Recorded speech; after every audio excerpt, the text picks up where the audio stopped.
یہ جتنی بھی خواتین بابا فرید کے عرس کے موقع پہ ان کے دربار پہ اکٹھی ہوئی ہوئی ہیں نا، یہ کوئی ان کے ساتھ عقیدت یا ان کی تعلیمات پہ عمل نہیں ہو رہا، یہ اپنے گھروں میں بیٹھے ہوئے مردوں کی غیرت کا جنازہ نکال رہی ہیں۔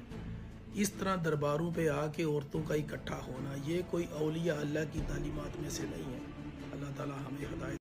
شاباش، آج آپ نے بہت اچھی بات کی اور اس بات میں ہم آپ کے ساتھ کھڑے ہیں اور میں آپ کو اپریشیٹ کرتا ہوں، کیونکہ ہمارا موقف یہی ہے کہ اولیاء کی یہ تعلیمات نہیں ہے، نہ ہی اولیاء نے کہا ہے کہ ہمارے مزارات پر یوں آؤ، یوں عورتیں نکل کر آئیں، نہ ہی ہمارا دین اسلام اس کی اجازت دیتا ہے۔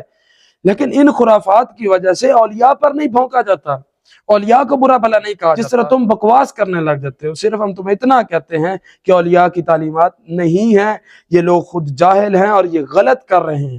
اب ان غلط کرنے والوں کو غلط کہیں گے نا، اولیاء پر تو انگلی نہیں اٹھائیں گے۔